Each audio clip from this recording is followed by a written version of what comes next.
L'invité de Smart Impact, c'est Valérie Leroy. Bonjour, Bonjour. La directrice du Salon international de l'agriculture, 61e édition qui se tient du 22 février au 2 mars. Comme toujours, les chiffres sont impressionnants. Combien de visiteurs, d'exposants, de politiques en visite? Alors c'est vrai que sur le Salon de l'agriculture, qui est quand même un événement hors norme, tout est hors norme donc. Pour les visiteurs, imaginez qu'on reçoit 1% de la population française en moyenne chaque année, ce qui fait entre 600, à peu près, entre 600 et 620 000 visiteurs. Donc c'est quand même beaucoup. Plus de 1000 exposants avec des producteurs et des éleveurs également présents, 4000 animaux. Et je termine sur les visites politiques. Alors, on va dire jusqu'au Covid, qui a été un marqueur, on était à une moyenne d'une 50aine. Et là, depuis, on est passé plutôt à 85 visites chaque année. Oui, et on en reparlera évidemment ensemble. Ça représente 16 hectares, 9 pavillons. Comment faire en sorte qu'un tel barnum pollue et consomme le moins possible ? C'est très compliqué en fait parce que, alors là vous avez donné les dates du salon qui couvrent 9 jours. En fait nous en réalité on occupe le parc pendant 21 jours. C'est-à-dire là il y a en ce moment... Oui, ça bosse là. Voilà, ça vaut dans 2 jours mais il y a déjà des équipes qui y sont depuis la semaine dernière. Donc 21 jours avec une période de montage, avec des camions qui viennent, avec plus tard les animaux, enfin demain les animaux, etc. C'est compliqué d'avoir d'avoir un impact, déjà de mesurer son impact et de le réduire. Pour autant, depuis 6-7 éditions, on travaille et on crante des choses chaque année. Pas tout seul, avec les exposants à qui on demande le plus souvent possible de construire des stands réutilisables ou en matériaux réutilisés. On fait des pôles d'apport volontaire de matériel pour entretenir nos filières de recyclage. Et on travaille aussi beaucoup avec le parc, puisque nous, on est locataire du parc des expositions de la Porte de Versailles à Paris. Exactement.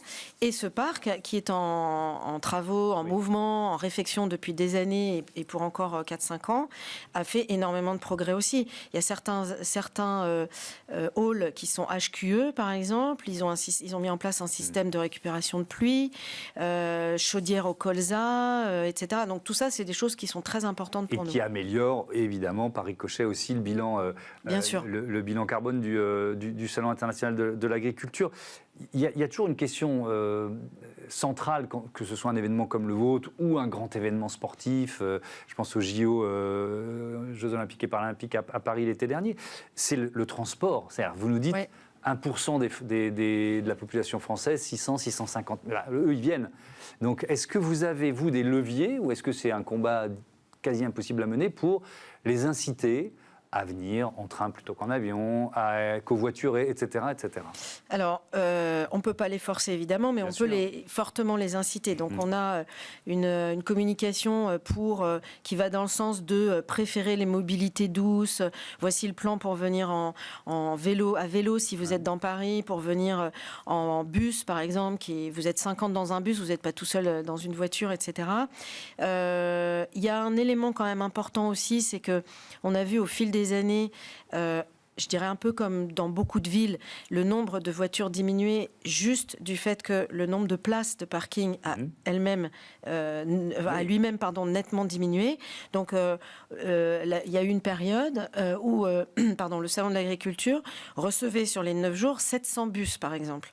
Les 700 bus, on ne peut plus les accueillir maintenant sur le parc. Donc en fait, quand ils viennent, ils vont se garer ailleurs dans différents parkings et les gens rejoignent le parc soit en métro, soit en tram, qui a nettement progressé aussi ces dernières années, soit à vélo d'ailleurs. Donc c'est un levier sur lequel on peut quand même agir. Quelques chiffres sur l'agriculture française. Balance commerciale excédentaire de plus de 5 milliards en 2023. La France, 6e exportateur mondial, premier producteur européen de viande, bovine, céréales, œufs, huîtres, graines oléagineuses, premier exportateur mondial de vins spiritueux, semences agricoles, je ne vais pas faire toute la liste. Vous la voyez s'afficher, c'est vrai aussi des eaux minérales naturelles, des animaux vivants et j'en passe. Je donne ces chiffres parce que ils rejoignent le thème du salon que vous avez choisi cette année, la fierté française. Vous en avez marre de l'agribashing, c'est ce que ça veut dire quand on lit Fierté française? Alors nous, en tant qu'organisateurs du salon, on est un peu la caisse de résonance, même carrément, de ce qui se passe dans le secteur agricole. Donc effectivement, c'est pas nous qui en avons marre, quoique, mais je le mets de côté, mais c'est le secteur agricole qui demande à avoir des occasions pour montrer ce qu'il sait faire de positif et être mis en avant. Donc on a un ministère de l'Agriculture et de la Souveraineté alimentaire qui travaille sur la souveraineté alimentaire.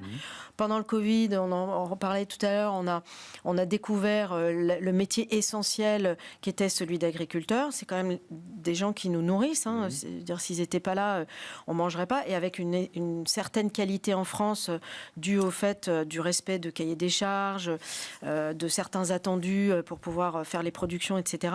Donc oui, il y a un besoin de montrer qu'ils sont fiers.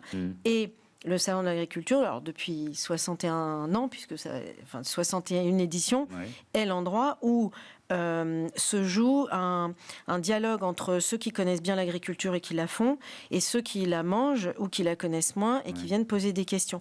Donc les uns ont besoin de montrer qu'ils sont fiers de ce qu'ils font, et les autres viennent les rencontrer pour découvrir justement ce qui fait cette fierté. Mais c'est aussi un métier qui attire moins. C'est-à-dire, il y a une baisse régulière du nombre d'exploitations. On va y avoir, là, on arrive avec une classe d'âge qu'il va falloir remplacer. C'est un des enjeux majeurs du secteur agricole aujourd'hui. Et ma question, elle rejoint finalement les enjeux de transition, de réduction d'impact dont on parlait. On a ce sentiment que le monde agricole, certainement que les normes sont trop nombreuses ou qu'elles sont trop complexes, mais est en train d'appuyer sur le frein dans cette ambition de transition environnementale. Comment, vous qui êtes la caisse de résonance, vous le ressentez, ça? Alors, nous, ce qu'on voit se jouer dans les thématiques qui ont cours dans le salon, c'est ce qui existe aussi dans la société, la difficulté des agriculteurs, c'est-à-dire comment aller dans le sens d'une transition agroécologique, je dirais au sens large, comment s'adapter au changement climatique, tout en ayant un impact limité, je dirais, sur le business tout de suite et l'exploitation. Parce que concrètement, quand on dit à un agriculteur, il va falloir irriguer autrement, il va falloir arrêter tel système de phytosanitaire, etc., ça a un impact sur son rendement.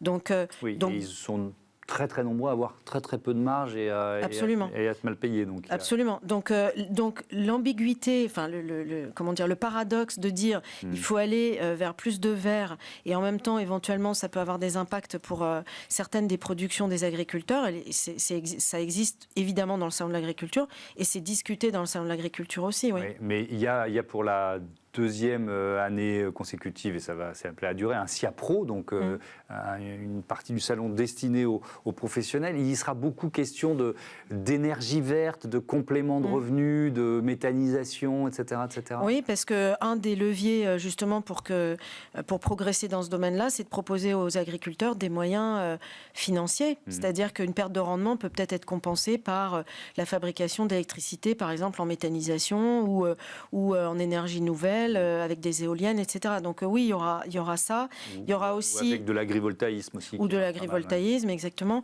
Il y a dans SIAPRO, qui est destiné vraiment aux agriculteurs, il y a tout un cycle de conférences très intéressantes, très pratiques.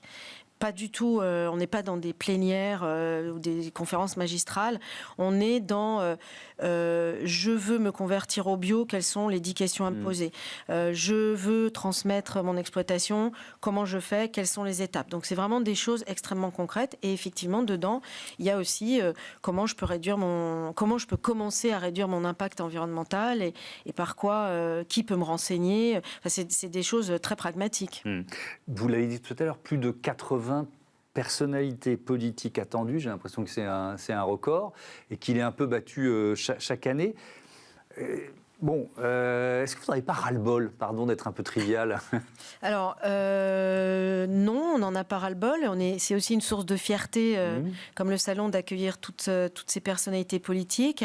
Néanmoins, une fois qu'on a dit cela, le sujet, c'est de garder un équilibre entre la vocation première du salon, qui est pour les agriculteurs de se montrer à du grand public et des professionnels, et en même temps de recevoir des personnalités politiques. C'est sûr que quand on en reçoit 20 dans la journée, par exemple, alors à part le débordement, entre guillemets, du service protocole qui, toute la journée, en enchaîne, ça peut nous poser des problématiques de flux, par exemple. C'est surtout en cela que... Il faut rappeler que c'est un événement privé, le Salon international de l'agriculture. Vous faites bien de le rappeler, c'est un événement privé dans lequel tout le monde a des droits et des devoirs.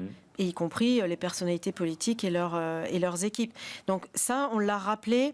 Sur le salon lui-même, on a pour tout le monde, toutes les catégories de public, on a un code de conduite qui s'appelle la SIA-attitude et qu'on propose à tout le monde d'adopter, c'est-à-dire on se comporte bien, si on boit un coup avec des amis, on ne boit pas trop, on respecte les animaux, etc., etc. Et on a proposé aussi aux politiques une charte de bon déroulement en leur listant un certain nombre de choses qu'on pensait être... respectable par eux pour avoir un salon confortable pour tous. Est-ce que le président de la République va la signer, la charte? Parce que sa visite l'an dernier, ça ne doit pas être un très bon souvenir pour vous. Non. Qu'est-ce que vous avez prévu pour que ça ne se reproduise pas? Je ne dis pas que c'est facile, hein. Alors, non, c'est pas un bon souvenir. On lui a pas demandé de signer la charte, mais on l'a transmis à son cabinet. Alors, qu'est-ce qu'on a prévu là? On a prévu d'anticiper au maximum, puisque l'année dernière, il y avait une dimension quand même qui ne convient à aucun organisateur de grands événements. C'est une dimension de surprise avec une intrusion d'une manifestation. Donc là, on est en train de prévoir le maximum de choses. Et je dis pas que tout va pouvoir être prévu, mais on essaye au maximum d'anticiper et de répéter aux visiteurs. Et notre campagne dans ce sens-là va s'accentuer demain et après-demain, de venir en semaine et de prendre en compte que la matinée inaugurale du samedi matin nécessite parfois... Pour l'instant, je ne sais pas quoi, mais nécessite parfois des adaptations qui peuvent rendre la visite moins confortable que d'autres jours. Si vous pouvez choisir, venez plutôt le lundi ou le mardi que... Alors, le samedi après-midi, peut-être déjà. Mais effectivement, oui, c'est mieux. C'est un bon conseil. Merci beaucoup Valérie Leroy. Bon 61e Salon international de l'agriculture et 2e. Si après on passe à notre débat, comment les start-up et les associations peuvent travailler ensemble?